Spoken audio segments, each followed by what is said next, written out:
એ જે ક્વોલિટીઝ હોય એ ક્વોલિટીઝ ઉપર એને ડેફિનેશન આપ્યું. હવે આપણે બધા સ્કૂલમાં ગયા હોય, સ્કૂલમાં અલગ અલગ ટાઈપના સ્ટુડન્ટ હોય, જેમ કે સ્કોલર હોય, બેક બેન્ચર હોય. એમાં હવે જે સ્ટુડન્ટ અમારો આવે છે એ છે અમારો બેક બેન્ચર. એના વિશે આપણે કોઈ કાંઈ કહેવાની જરૂર નથી. એ શું કહેવાનો છે એ મારે એનું કોઈ એક્સપ્લેનેશન જ કરવાની જરૂર નથી. એ આવશે, તમને સમજાવશે, તમને એમ થશે કે નહીં ધાર્મિક બોલ્યા જ રાખે, ધાર્મિક બોલ્યા જ રાખે, એટલે હું બોલાવું છું ધાર્મિક ને.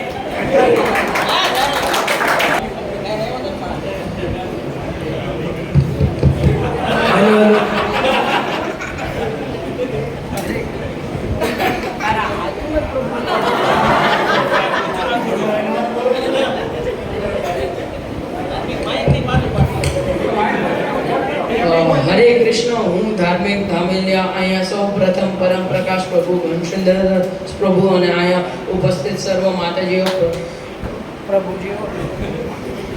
પ્રભુજીઓ, વડીલો અને મારા મિત્રોનું દંડવત પ્રણામ કરું છું.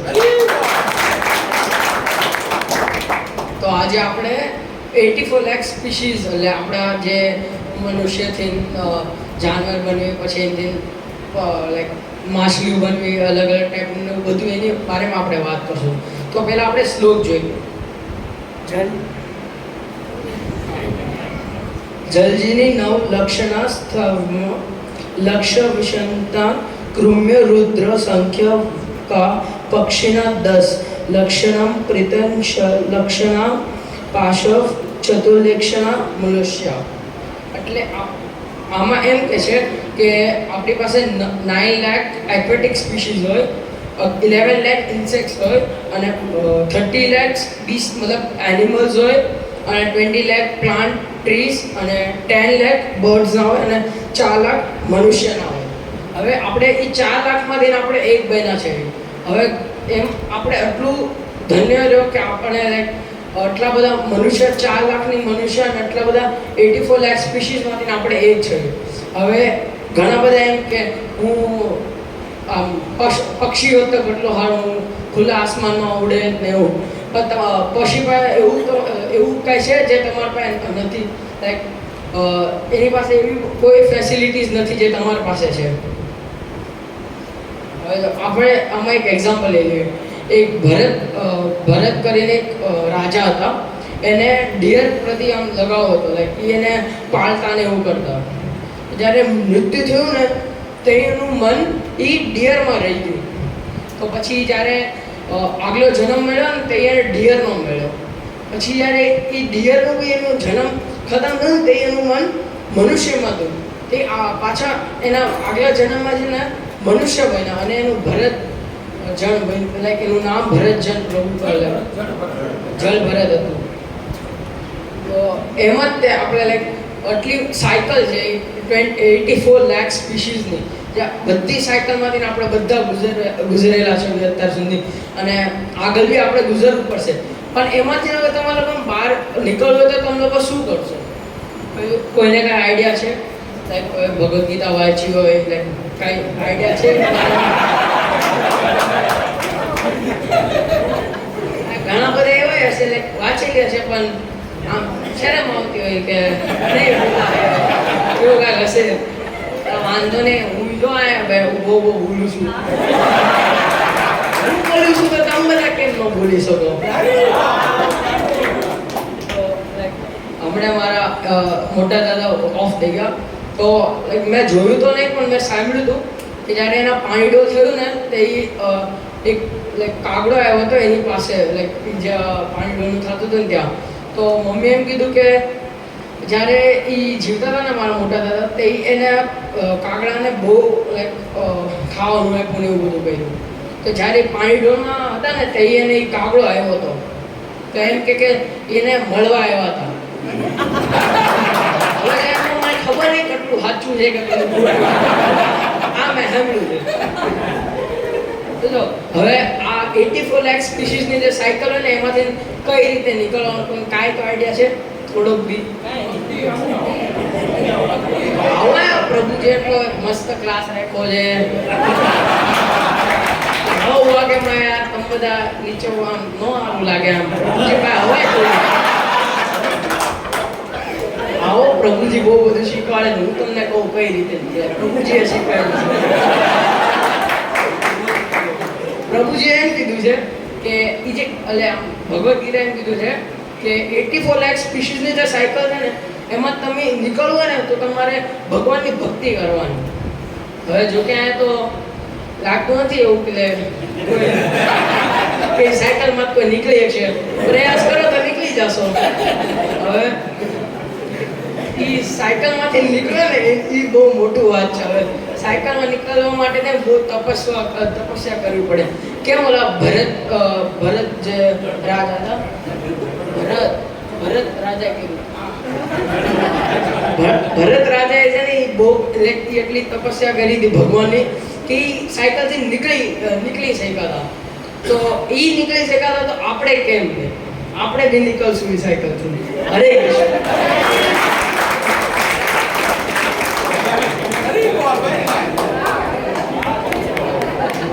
તો કેવી લાગી આપણે બેક બેન્ચરની સ્પીચ? તો અત્યાર સુધી આપણે જે ચર્ચા કરી એ આત્મા વિશે ચર્ચા કરી કે આત્માની પરિભાષા શું હોય, આત્મા છે, આત્માને આપણે કેવી રીતે એની સાઇઝ શું હોય. હવે આપણે આગળ જાણશું કે બોડી, હ્યુમન બોડી હોય એ કેવી રીતે હોય અને હ્યુમન બોડી અલગ અલગ પ્રકારોમાં આપણે ડિવાઈડ થાય. આપણા કર્મના ઉપર આપણે 4 ભાગમાં આપણે એમને ડિવાઈડ કરીએ કે આપણે અલગ 4 સોસાયટીઝ હોય હ્યુમન બોડીની. તો આપણે 4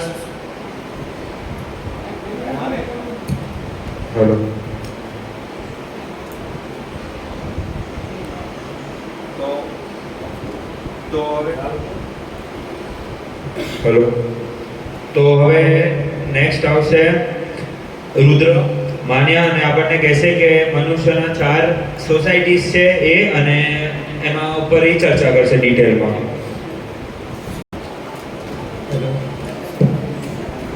સૌ પ્રથમ હું પરમ પ્રકાશ પ્રભુજી, કંચનદાસ પ્રભુજી અને અહીંયા ઉપસ્થિત સભી બધા પ્રભુજીઓ, માતાજીઓ અને મારા મિત્રોને હરે કૃષ્ણ. મને 2 ટોપિક એક્સપ્લેન કરવાના છે. એક છે કે હ્યુમન સોસાયટીમાં 4 ડિવિઝન કર્યા છે એનું, અને બ્રાહ્મણ કોને કહેવાય. એમાં પહેલો શ્લોક છે ચોથા અધ્યાયમાં 13મો શ્લોક. ચાતુર્વર્ણ્યમય સૃષ્ટમ ગુણ કર્મ વિભાગશ તસ્ય કર્તારપિમાં વિદ્યા કર્તારમવ્યયમ. અને બીજો શ્લોક છે 18th ચેપ્ટરનો 42 શ્લોક. શમો તમસ્તપ શોચમ શાંતિ રાજર્વમેવ ચ જ્ઞાન વિજ્ઞાન માસ્તિક્યમ બ્રહ્મ કર્મ સ્વભાવજમ. આયા ભગવાન શ્રી કૃષ્ણ આ અર્જુનને કહે છે. અને આયા એમ છે કે અર્જુનને 4 બધી સોસાયટીના કામ અને એને શું કરવું જોઈએ એ સમજાવે છે. તો પહેલા શ્લોકમાં એમ છે વેદોમાં માણસોના ગુણ અને કર્મની અનુસાર 4 શ્રેણીઓનો ભાગ પાડ્યો છે. એમાં હવે બ્રાહ્મણ, ક્ષત્રિય, વૈશ્ય અને શૂદ્ર. આ શ્રેણીઓ જન્મ અનુસાર નથી બલ્કિ પ્રકૃતિ અનુસાર છે. વૈદિક દર્શનની શ્રેણીઓને સાયન્ટિફિક વેમાં અગર આપણે જોઈએ તો આમાં વર્ણન કર્યું છે કે પ્રકૃતિ દ્વારા 3 ગુણ હોય છે, સત્વગુણ, રજોગુણ અને તમોગુણ. હવે આને સમજવા માટે એક નાની અમથી સ્ટોરી છે કે આપણે સંસારને એક વન જેમ માનવી, જેમાં 3 લૂંટેરા હતા, રજસ, તમસ અને સત્વ. અને આ વનમાં સત્યનું જ્ઞાન છે. તો તમસ ઈ કરે છે કે ઈ એને મારવા માંગે છે, અને રજસ એમ માંગે છે કે એને હું બાંધી દઉં, અને સત્વ એમ માંગે છે કે હું રજસ અને તમસના છુટકારાથી તમારે ક્રોધ અને ગુસ્સાના જેવા દુષ્પ્રભાવથી હું તમારે બચાવી લઉં. અને એ બી એક લૂંટેરો છે, તો એ તમારે ડાયરેક્ટલી તમારે આપી શકે ઉદ્દેશ્ય. એને બી પછી કાંઈક તો જોતું હોય ને, એ તમારે બસ એક વે આપી દે કે આમ એક લાઈટ દેખાય છે કે આ વેમાં જશો તો તમે ભગવાનના ધામમાં પહોંચી શકશો. તો આમાં આવે છે બ્રાહ્મણ પાસે બધા કરતાં વધારે સત્વગુણ હોય છે, એટલે એની પાસે વિદ્યા અને પૂજાની પ્રવૃત્તિ હોય. ક્ષત્રિયને રજોગુણ બધા કરતાં વધારે હોય અને થોડુંક સત્વગુણ હોય, એટલે એને થોડી ગમથી આમ માયામાં મન રહી જાય. અને એનું કાર્ય હોય કે એના રાજ્યમાં ને એમાં થોડું વધારે રહે, કેમ કે એ ક્ષત્રિય છે. પછી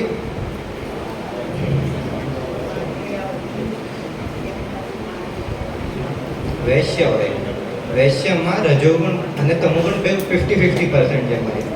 એમાં એ કમર્શિયલ અને એટલે આમ એગ્રીકલ્ચરમાં રહે, કેમ કે એ લોકોનું એ કામ હોય એમાં એ ગુણ હોય ને એટલે એ કમર્શિયલ અને બેવ એગ્રીકલ્ચરનું બેવ કરે અને એ ગૌ માતાને પ્રોટેક્ટ કરવાનું બી કામ કરે.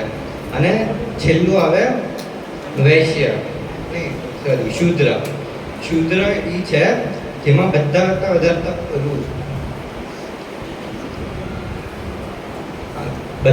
વધારે તમો ગુણ હોય, એટલે એ ઉપરના બાકી બધા જે 3 સોસાયટી છે એની આમ સેવા કરે. આ બધા વર્ણન જન્મ અનુસાર નથી, ભગવાન વારે વારે કહે છે કે બધા આમ કે ના ના અમારે પેલું નાનું રહી ગયું, અમે આ શ્રેણીમાંથી જઈએ, પણ આ જન્મની અનુસાર નથી, આ તમારા પહેલાના કર્મ અને ગુણની અનુસાર છે. ભગવાન કરતા હોવા છતાં પણ અકર્તા છાયા, કે ભગવાન ઉપર નથી, આપણા ગુણ અને કર્મ ઉપર છે. કે આપણે ભગવાન પર એન્ડમાં ઢોળી દઈએ કે ના ના ભગવાન આમ કરે છે તેમ કરે છે, એ રાઈટ નથી. અને આમાંથી આપણે એક્ઝામ્પલ મળે, જેમ કે એક વનમાં વર્ષા સેમ પડે છે, પણ કોક જેમ કે વડલાન ઝાડ બને, કોક પુષ્પ બને, કોક કાંટા બને, તો એ ઝાડ ઉપર નથી, એના ગુણ ઉપર છે, કે એના એવા ગુણ છે એટલે એવી રીતના બન્યો છે. કેમ કે વર્ષા તો બધાને સેમ મળે છે, એ શું બને છે એની ઉપર છે. પછી જે મેં પહેલાં કીધું, ભગવાન કરતા હોવા છતાં પણ કરતા છે, કે આપણે ભગવાનને પહેલાં જ તો આપણે ભગવદ્ ગીતાની થ્રુ કહી દીધું છે કે આ રાઈટ વે છે, પણ આપણે એ કામ નથી કરતા. જેમ કે ભગવાનને કીધું છે કે મારું નામ લો, મારા ભક્તોનું નામ કરો, સંકીર્તન કરો, માળા કરો, પણ આપણે મોબાઈલમાંથી જ ઊંચા નથી આવતા. આ બધા એટલે કોઈનું નથી, બધાનું છે. હું એમ બી નથી કહેતો કે સીધું આમ હિમાલયમાં આવી જાઓ, તપસ્યા કરવા માંડો, પણ આપણે આપણા ડેલી લાઈફમાં થોડું આમ તો આમ એવું ભગવત કાર્ય કરવું જોઈએ. એટલે આમ તરત નહીં, ધીમે ધીમે 1 કલાક કરો, 2 કલાક કરો, પછી ધીમે ધીમે એટલું રાખો તમે કે થોડું ભગવાનનું નામ રહે. અને આ પહેલા શ્લોકમાં મેસેજ એ મળે છે કે આપણે આપણા કાર્ય એટલે સોસાયટીમાં રહેવું જોઈએ. કેમ કે આપણે વૈશ્ય, તો આપણામાં એ ગુણ હોય કે આપણે કમર્શિયલ અને એગ્રીકલ્ચર કામ વધારે કરી શકીએ. આપણે સીધું અગર આર્મીમાં મોકલી દે તો આપણામાં એ ગુણ જ નથી કે આપણે કરી શકીએ. આપણામાં એ ગુણ હોય તો જ આવી શકીએ. કેમ કે અગર આપણે આ કરવી તો આપણે સક્સેસ બી જલ્દી મળે, આપણે ઇઝી બી પડે, અને બાકી બધામાં આપણે ન મળે એડવાન્ટેજ. એટલે જે એડવાન્ટેજ છે એ આપણે લેવું પડે. અને બીજો શ્લોકનું એમ છે કે જે વ્યક્તિમાં સત્વગુણ બધા કરતાં વધારે હોય એને કહેવાય બ્રાહ્મણ.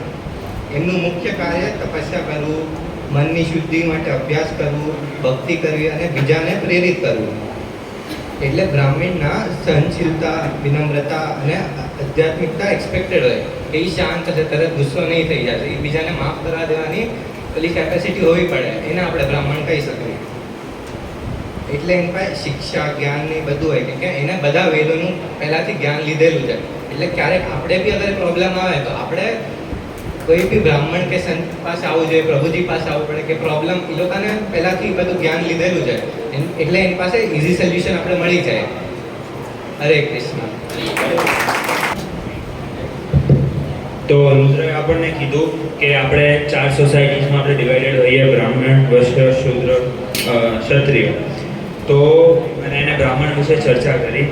પછી હવે બીજી જે છે ક્ષત્રિય. તો ક્ષત્રિય કોણ હોય? તો ક્ષત્રિય એ વ્યક્તિ છે જે યુદ્ધ કરે, પણ શેના માટે યુદ્ધ કરે? આમ હાલો હાલો બાજુ હાલો, હવે બાજુ છે, એને ક્ષત્રિય થોડી કહેવાય. ક્ષત્રિય એને કહેવાય છે ધર્મ માટે, રાઈટ પક્ષ લે, એના માટે જે યુદ્ધ કરે એને ક્ષત્રિય કહેવાય. અર્જુન હતો એ ક્ષત્રિય હતો. આપણા બોર્ડર પર બધા સોલ્જર જે આપણા માટે ફાઇટ કરે એ ક્ષત્રિય છે. હવે વોર થાય ને કે હાલો મારે જવું છે, આ બધા છોકરાઓને ટોળીને લાવો ને ગન ઉપાડીને હાલો હું જઈશ બોર્ડરે વાત, એમ કઈ થોડી હોય. એના માટે બળ હોય, એના માટે એવું આપણે તપ કરવું પડે, પ્રેક્ટિસ ટ્રેનિંગ કરેલી હોય, એ છે ક્ષત્રિય. હવે ક્ષત્રિય સિવાય હવે આપણે નેક્સ્ટ બે જે ક્વોલિટી છે વૈશ્ય અને શૂદ્ર, એક એક્સપ્લેન કરવા માટે આવશે લક્ષ. હરે કૃષ્ણ. કૃષિ ગો રક્ષ્ય વાણિજ્ય વૈશ્ય કર્મ સ્વભાવજન પરિચ આત્મક કર્મ શુદ્ધયાપી સ્વભાવજન. આ શ્લોક છે, આ શ્લોકમાં બે વસ્તુનું વર્ણન થાય છે. એ છે વૈશ્ય અને શૂદ્ર. વૈશ્યમાં કોણ કોણ? પહેલું વસ્તુ વૈશ્યમાં આવે ફાર્મર્સ. જે ફાર્મિંગ કરતા હોય, પછી સેકન્ડ છે કાઉ પ્રોટેક્શન, જે ગૌ માતાની સેવા ને એમાં હોય, અને થર્ડ આવે બિઝનેસમેન, જેને બિઝનેસમાં બહુ ઝાઝો ઇન્ટરેસ્ટ હોય અને બિઝનેસ કરી શકતા હોય. ફોર એક્ઝામ્પલ પરફેક્ટ બિઝનેસ હોવું પડે, જેમ કે ફેમિલી બિઝનેસ છે, તો ફેમિલી બિઝનેસ છે તો આજે પપ્પા છે તો કાલે એની પછી એનો છોકરો આવવાનો હોય, કેવી રીતે હોય, એને ફેમિલી બિઝનેસ કહેવાય. પછી ફેમિલી બિઝનેસમાં જોઈન્ટ ફેમિલી બિઝનેસ આવે કે હવે કોઈક એવું પેઢી આવી જાય કે હવે મારે બિઝનેસ ચેન્જ કરવો છે, તો ચેન્જ કરવાની પહેલાં એને ઘણી વખત પહેલાં વિચાર કરે કે ભાઈ ચેન્જ કરવો કે ન કરવો. જો તમે કરો તો એનું બે ફળ આવે, સોળોય જાય કે કુંદોય જાય.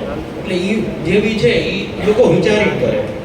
પછી આવે ગૌ સેવા. હવે ગૌ સેવા એન્ડ ગૌ પ્રોટેક્શન.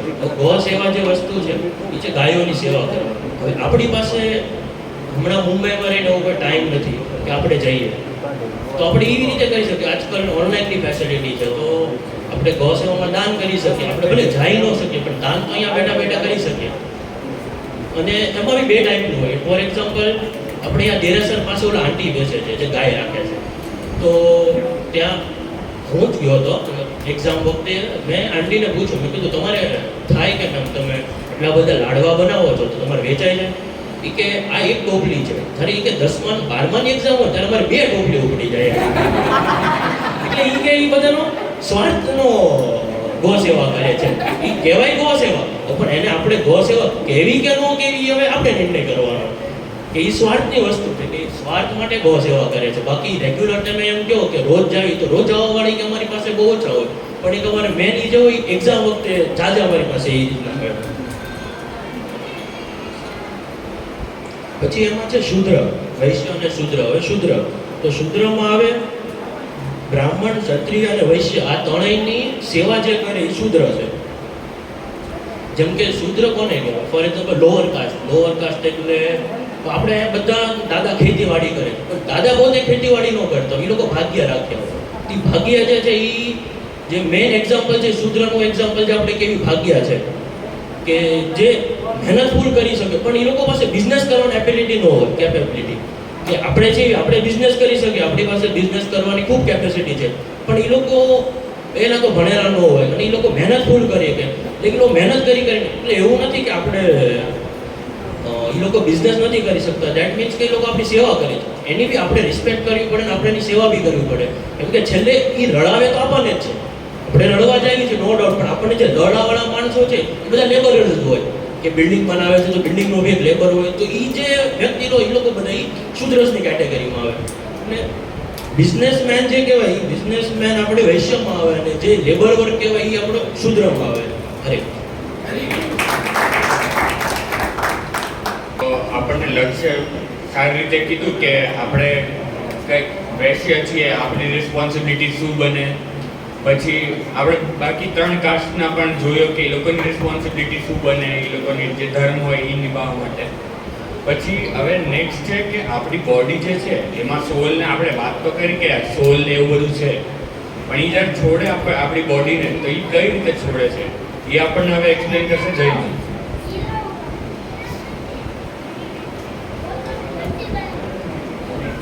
પ્રકાશદાસ પ્રભુજી, સુંદરદાસ પ્રભુજી અને અહીં ઉપસ્થિત બધા માતાજી, મારા પ્રભુજી અને માતાજી, મારા મિત્રો અને આત્માઓને હરે કૃષ્ણ. તો આપણે અહીંયા શુભમે મસ્ત બધા આત્માની બારેમાં બધું કીધું છે. તો હવે આપણે આગળ થોડુંક જાણશું આત્મા શું છે. હજી જાણશું. Chapter 2 verse 22. વાસં સજીર્ણાનિ યથા વિહાય નવાનિ ગૃહણાતિ નરોપરાણિ તથા શરીરાણિ વિહાય જીર્ણા યન્યાનિ સંયાતિ નવાનિ દેહી. તો આપણે કપડાં પહેરીએ છીએ બરોબર, એ જૂના થાય પછી શું કરવી? ફેંકી દો, મમ્મી પોતું બનાવી દે, ચાપટીઓ કરી નાખે, પછી આપણે ફરીવાર પહેરતા નથી, પછી શું કરવી? નવા કપડાં લઈ લેવી બરોબર. તો એમ જ તે આપણી જે આત્મા જે છે એ આપણું શરીર જૂનું થઈ જાય એની પછી એને મૂકી દે, ત્યાગ કરી નાખે અને નવા શરીરમાં વયું જાય. એવા તે 84 લાખ સ્પીસીસ જેમ ધાર્મિકે કીધું એમાં તે સર્કલમાં આપણે ફરીએ છીએ અને છેલ્લે આપણે ભગવાન મનુષ્ય દેહ આપે છે કે મોક્ષ પામવા. તો ઈ બ્રેક કરવા મનુષ્ય દેહ કેમ આપે છે?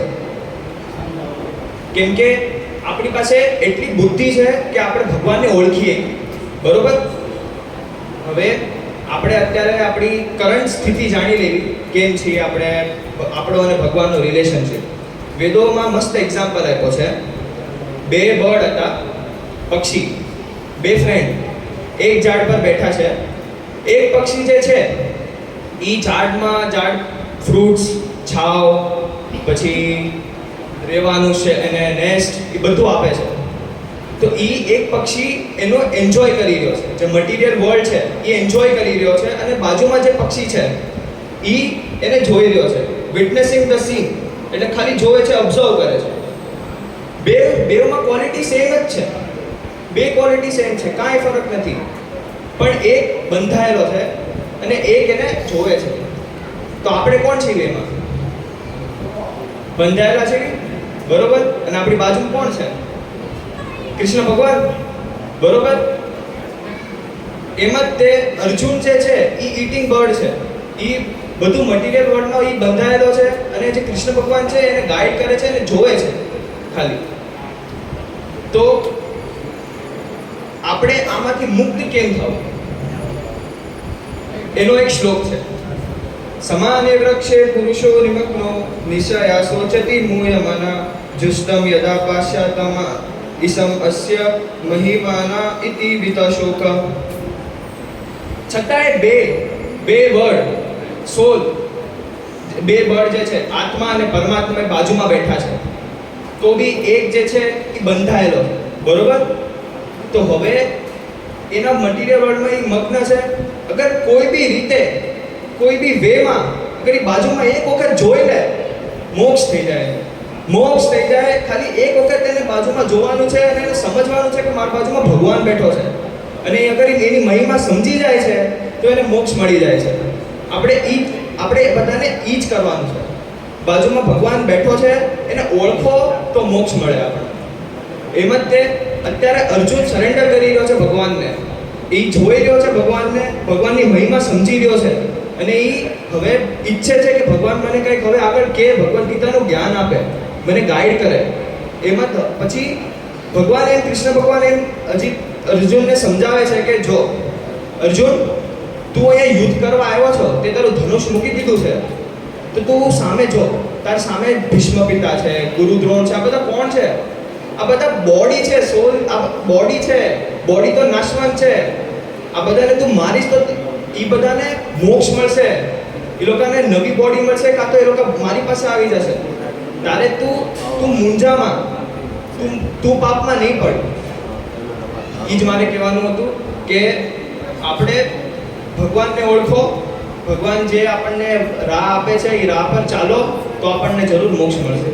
હરે કૃષ્ણ.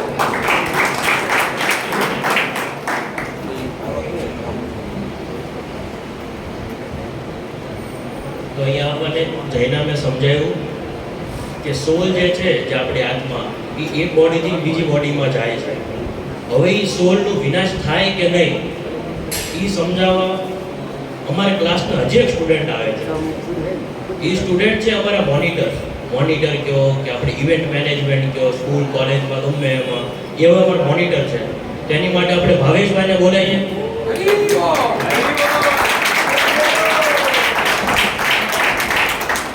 હરે કૃષ્ણ. મારો 18મો નંબર હતો, હજી 12 બાકી છે, કહી દઉં ખાલી તમને ખ્યાલ આવે, સમજાય ગયો? મારો ટોપિક છે soul can never be killed by any weapon.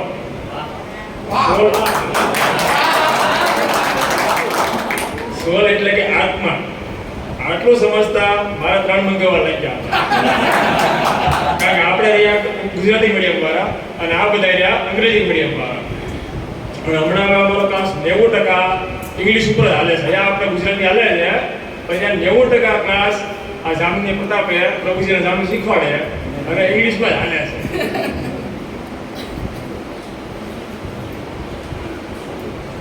ઘણી વાર હું ભાણાભાઈ વાત કરતા હોય એટલે હું તો હું ભાણાભાઈ ક્લાસ પતે પછી એટલે ભાણાભાઈનો પહેલો પ્રશ્ન જ આ હોય છે હવે આ સમજાણું કઈ આજ તો બધું બહુ ઇંગ્લિશમાં આવ્યું હતું એમ તો પડ્યો કે નહીં પડ્યો એમ કે આપણને સમજાય કે ન સમજાય આ યંગ જનરેશન સમજાય એટલે બહુ થઈ ગયું હવે આપણે ટોપિક પર આવી જઈએ અને અધ્યાય 2 શ્લોક નંબર 23 નૈનમ સિદ્ધંતિ શસ્ત્રાણી નૈનમ દહતિ પાવક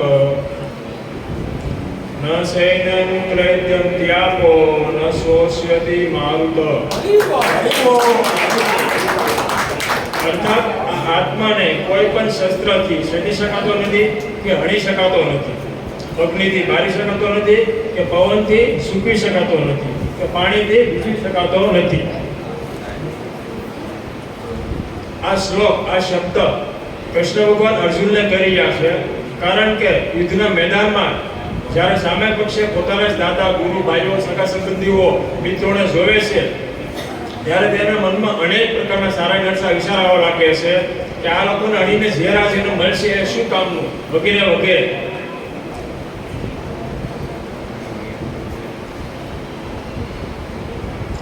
અને અંતમાં એ યુદ્ધ નહીં કરવાના દુર્બળ વિષય સાથે રથમાં ડરી પડે છે અને થોડાક તર્ક વિતર્ક પછી અર્જુન ભગવાન શ્રી કૃષ્ણને શરણાગત થઈને કહે છે હે કેશવ તમે જ મને કહો કે મારે શું કરવું અને શું ન કરવું ત્યારે કૃષ્ણ ભગવાન અર્જુનને અનેક અલગ અલગ રીતે શરીર અને આત્માના ભેદ વિશે સમજાવે છે એમાંનો આ એક શ્લોક છે એ સમયે જુદા જુદા ભૌતિક તત્વોથી બનેલા શસ્ત્રો ઉપરાંત ભૂમિ જળ વાયુ આકાશ વગેરેથી બનેલા અનેક પ્રકારના શસ્ત્રો હતા પરંતુ આત્માને કોઈ બી હણી શકે નહીં કે હાનિ પહોંચાડી શકે નહીં એ કૃષ્ણ ભગવાનનું કહેવું છે અર્જુનને ભગવાન શ્રી કૃષ્ણ આત્મા અને શરીરનો ભેદ સમજાવીને અર્જુનને એમ કહેવા માંગે છે કે જેના મૃત્યુ કે વધતી તું આટલો વિચલિત થઈ રહ્યો છે તારા દાદા ભાઈઓ કે સગા સંબંધી પણ તું એમને મૃત્યુ આપવા સમર્થ જ નથી તું ફક્ત ને ફક્ત એના શરીરનો વધ કરી શકીશ પણ જે આત્મા છે જે જીવ છે એનો વધ શક્ય છે જ નહીં ના તારાથી કે ના મારાથી કે ના કોઈ પણ જાતના અસ્ત્રથી દરેક પ્રકારનો આત્મા દરેક આત્મા કાલે હતો આજે રહેશે આજે છે અને કાલે પણ હશે જ આત્માનું ક્યારેય મૃત્યુ થતું નથી શું ભૌતિક જગતમાં આત્માનો અહેસાસ થાય છે તો કે હા થાય છે ઘણીવાર તમારા પ્રિય છે મિત્ર સાથે તમારે બોલાચાલી થાય તર્ક વિતર્ક થાય ત્યારે તમે કહો છો ને કે એની વાત મને આત્માને મારે ઠેસ પહોંચાડી તારી વાત મને આત્માને ઠેસ પહોંચાડી મને બહુ અંદરથી દુઃખ લાગ્યું છે તો અંદર કોણ છે અંદર એ આત્મા છે અને શરીરને તો કોઈ વાતો દે શરીરને તો કોઈ નુકસાન થતું જ નથી નુકસાન થાય છે તો તમને ફીલ થાય છે કે મને બહુ નુકસાન થયું મને બહુ પીડા થાય છે એટલે શરીરની અંદર આત્મા છે એ સ્વીકારવું જોઈએ આપણે હરે કૃષ્ણ તો આપણને હવે એમ જોવા મળ્યું કે ભલે ક્લાસ ઇંગ્લિશમાં થાય પણ ભાવે શંકર ને અલ્પેશ શંકર દર ક્લાસમાં આવીને એ જે તૂટલું ફૂટલું ઇંગ્લિશ આવડતું હોય એ રીતે એમાં શીખીને તોય અહીંયા આવીને એટલું બધું બોલ્યા તો હવે આપણે આગળ આત્માના જે લક્ષણ છે એ વિશે રાજેશ પ્રભુજી આવીને એનો આત્મા વિશે ચર્ચા કરશે ओम विष्णुपादाय कृष्ण कृष्णाय भूतले श्रीमद्भक्ति वेदांत स्वामी नामिने नमस्ते सरस्वती गौरवाणी प्रचारिणे निर्विशेष शून्यवादी पाश्चात्य हरे कृष्ण बधाने तो हमने आ 24 અને 25મો શ્લોક છે असेत्यो यमदाह्यो यमक्लेशोऽत्यशोषयेव च नित्य सर्वगतस्थानं चलोऽयं सनातनः अव्यक्तोऽयमचिन्त्यो विकार्यो यमुच्यते तस्मादेवं विदित्वेन नानुशोचति मर्हसि।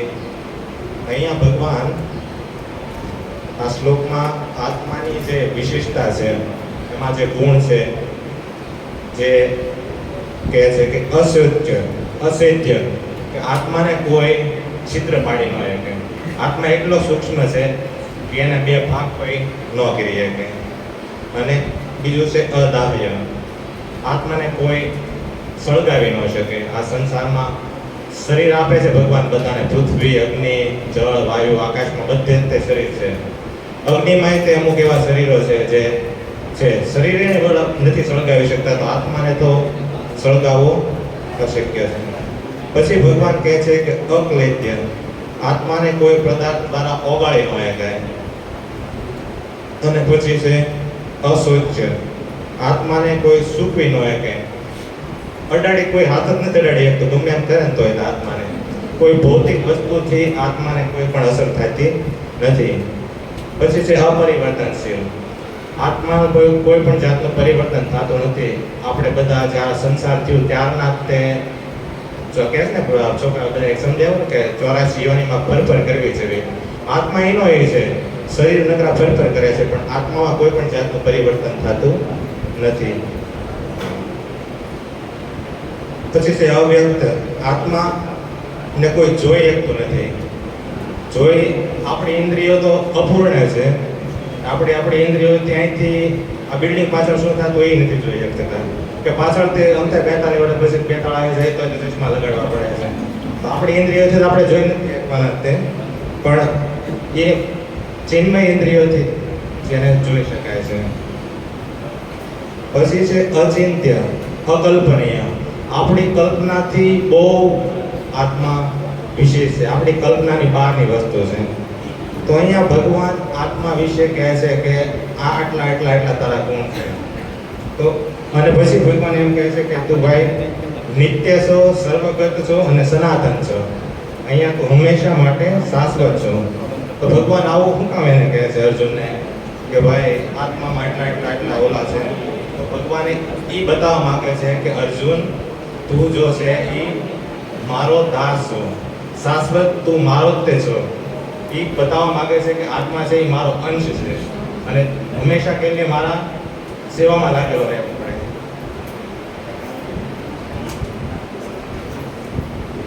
પણ આપણે બધા જે ભૌતિક ઇન્દ્રિયોને તૃપ્ત કરવા માટે આ સંસારમાં ઘૂમા કરવી જોઈએ. અલગ અલગ ઇન્દ્રિયોથી આપણે અલગ અલગ આપણું આ સંસારમાં ઘૂમવાનું બહુ સૌથી વિશેષ કારણ હોય તો એ જ છે કે આપણી ઇન્દ્રિયોને આપણે તૃપ્ત કરવા માંગીએ છીએ. અહીંયા એક વખત પ્રભુપાદ મહારાજ ન્યુઝીલેન્ડમાં દરિયા કિનારે જતા હતા શિષ્યો સાથે. તો એને ત્યાં જોયું કે એક મોટી બોટ હતી, એને નાની બોટ ખેંચીને લાવતી હતી. તો શિષ્યોને પૂછ્યું કે ભાઈ મોટી બોટ છે એ નાની બોટને ખેંચીને લાવે છે, આવું કેમ છે, તમે કહો એમ. તો કોકે કીધું ભાઈ એમાં પેટ્રોલ ડીઝલ જે આવતું એ પૂરું થઈ ગયું છે. તો પ્રભુપાદ મહારાજ કે નો. પછી કે તો બગડી ગઈ છે. તો પ્રભુપાદ મહારાજ કે નો, એ એનો જવાબ નથી. પછી કે કિનારા સુધી ન આવી શકતી મોટી બોટ, એટલે એને ખેંચી થોડીક તાણીને લાવતા હોય છે. ને પ્રભુપાદ મહારાજ કે નો, આ ભૌતિક આન્સર નથી મારે જોતા, મારે આધ્યાત્મિક આન્સર જોતો છે. તો કોઈથી જવાબ નહોતો. પછી પ્રભુપાદ મહારાજે કીધું કે આપણે ભગવાનના દાસ છીએ. ભગવાનના દાસ હોવાને લીધે આપણે ભગવાન ભીગું છે તો આપણે તે જેવા તેવા નથી, પણ આપણી ઇન્દ્રિયોને તૃપ્ત કરવા માટે આપણે આ નાના નાના ઇન્દ્રિયો આપણી જે છે કામ, ક્રોધ, લોભ, મદ, મોહ, માત્સર્ય, એ આપણને ખેંચી ખેંચીને ભૌતિક જગતમાં હલવાડે છે. અને આવી રીતના તે એક વખત પ્રભુપાદ મહારાજે એક વિડીયોમાં કીધું છે કે હજારો જન્મથી હું તમને સમજાવું છું કે તમે શરીર નથી, તમે આત્મા છો. અહીંયા ભગવાન અર્જુનને એ રીતે કહે છે કે આ સંસારને કાબિલ તું નથી, તું મારા કાબિલ છો. આ 2 શ્લોકમાં આત્માનો ગુણવત્તા બતાવવાનું કારણ એ જ છે. હરે કૃષ્ણ.